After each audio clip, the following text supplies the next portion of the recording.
Today in our 2012 Dodge Avenger, we're going to be installing the CURT Class One 1 1/4 inch trailer hitch receiver, part number C11133. And this is what our hitch is going to look like installed on our vehicle. The crossbar is going to be hidden beneath the bumper, so you're only going to be able to see the receiving tube and the safety chain loops. This Class 1 1 1/4 inch receiver is going to be great for hooking up bike racks, cargo carriers, or very light towing. It uses a 1.5 hitch pin and clip. The loop-style safety chain loops have a large opening which will accommodate just about any size safety chain. It features a 200-pound tongue weight, which is the force going down on top of the receiver, and a 2,000-pound gross trailer weight, and that's how much you can pull behind it. Now you do want to make sure you check your vehicle's owner's manual to ensure you're not exceeding its towing capacities. CURT does recommend the use of a stabilization strap with any non-trailer loads. So that's going to be things such as your bike rack or cargo carrier, basically anything without wheels. And now I've got some measurements for you to help when deciding on accessories.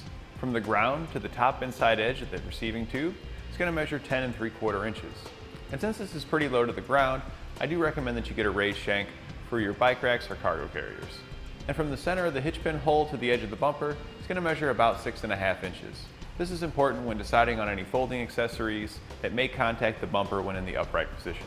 Now that we've gone over some of the features, let's show you how to get it installed. We'll begin our installation by lowering our exhaust. Before we lower it down, we're going to want to put a strap in to prevent it from lowering too far. That may cause some damage.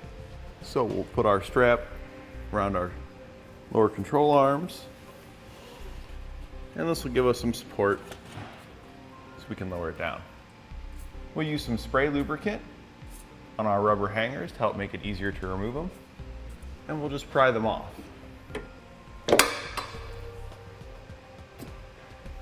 We'll do the same thing on the other side. After you've removed the 2 front exhaust hangers, we'll need to remove the 2 rear exhaust hangers. Again, we'll do it the same way by just prying them off.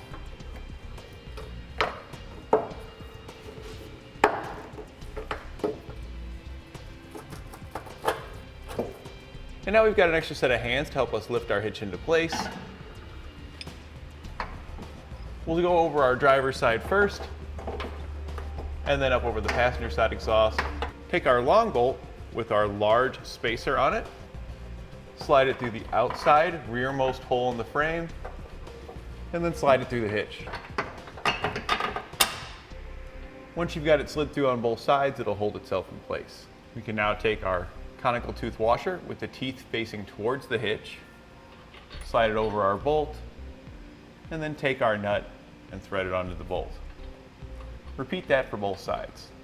We can now take our long hex head bolt, slide our large spacer on it, and put it through the rearmost hole in our frame rail.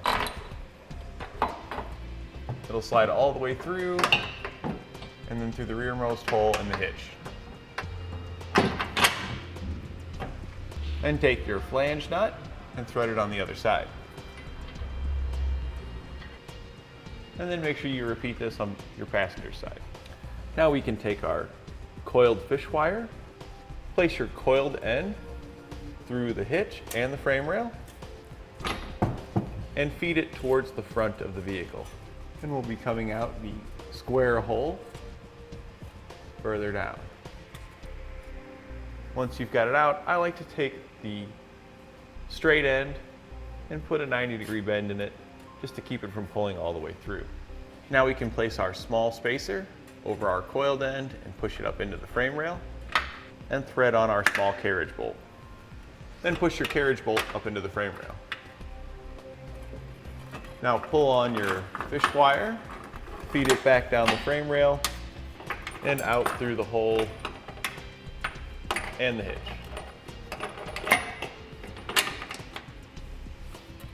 And you repeat this same process on the other side. Now that all our hardware is installed, we want to go back and tighten it down using a 19mm socket. And for your rearmost bolt, you can use a 19mm wrench and your 19mm socket to hold one while tightening the other. And you'll repeat this for all your remaining hardware. Now go back and torque down all of your hardware per the instructions. Now we can put our exhaust back up. A little bit of lubricant will make it easier to slide your hangers back into place. Just push it up and pull it back on. And when all your brackets are in place, you can take your strap back down.